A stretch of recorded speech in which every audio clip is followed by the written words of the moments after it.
അമ്മയെപ്പറ്റി നമ്മൾ ഒരുപാട് സംസാരിച്ചു. അമ്മ എന്നത് ഒരു കൺകണ്ട ദൈവമാണ്. അങ്ങയുടെ അമ്മയെപ്പറ്റി, ആ ആത്മബന്ധത്തെപ്പറ്റി അങ്ങേക്ക് എന്തെങ്കിലും കൂടുതൽ പറയാനുണ്ടോ? അമ്മയുടെ വേർപിരിയലാണ് പറയാനുള്ളൊരു ഭാഗം. അതായത് അന്ന് ഞാൻ തിരുവനന്തപുരത്താണ്. തിരുവനന്തപുരത്ത് പാർട്ടി സെക്രട്ടേറിയറ്റ് മെമ്പറായിട്ട് ഫുള്ളായിട്ട് ഇവിടെ നിൽക്കുന്ന സമയം. അപ്പോൾ ഒരു ദിവസം, എല്ലാ ദിവസവും വീട്ടിൽ നിന്ന് സംസാരിക്കും. ഒരു ദിവസം ഭാര്യ വിളിച്ചപ്പോൾ ചെറിയ സംസാരത്തിലൊരു വ്യത്യാസം പോലെ തോന്നി.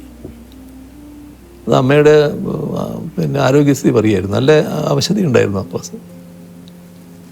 മറ്റൊന്നും പറഞ്ഞില്ല, പക്ഷെ എനിക്ക് തോന്നി എന്തോ ഒരു പ്രശ്നമുണ്ട്. അപ്പോൾ ആ കാലത്ത് ചടയം ഗോവിന്ദനാണ് സെക്രട്ടറി. അപ്പോൾ ഞാൻ പറഞ്ഞ് എന്തോ ഒരു പ്രശ്നമുണ്ടെന്ന് തോന്നുന്നു, ഞാനൊന്ന് പോയിട്ട് വരാമെന്ന് പറഞ്ഞ് അങ്ങനെ വൈകുന്നേരം വീട്ടിലേക്ക് പോയി. രാവിലെ അവിടെ എത്തി. വീട്ടിലെത്തി. അപ്പോൾ അമ്മ അവിടെ കിടന്നിട്ടുണ്ട്. അവിടെ നിന്ന് എഴുന്നേറ്റിരുത്തി എൻ്റെ ദേഹത്തിങ്ങനെ ചാരിയിരുന്ന് ലേശം വെള്ളം കൊടുത്തു. ആ വെള്ളം കുടിച്ചു. അവിടെ കഴിഞ്ഞു. അങ്ങേക്ക് വേണ്ടി കാത്തിരിക്കുകയാണ്. അതെ. അപ്പോൾ അതാണ് അതിൻ്റെ പ്രത്യേകത. അത് കഴിഞ്ഞിട്ട് എനിക്കറിയാം അമ്മ ഏത് നിമിഷവും മരണപ്പെടും എന്നൊക്കെ നമുക്കറിയാമല്ലോ. പക്ഷേ ഞാനും വൈഫും മാത്രമേ ആ സമയത്തുള്ളൂ, മറ്റാരുമില്ല. അപ്പോൾ ഞാൻ പുറത്തിറങ്ങിയിട്ട് ആളോട് പറയണമല്ലോ.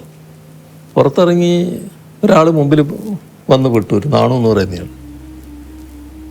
പക്ഷെ ഒരക്ഷരം വാക്കിങ്ങോട്ട് വരുന്നില്ല, പറയാൻ പറ്റുന്നില്ല.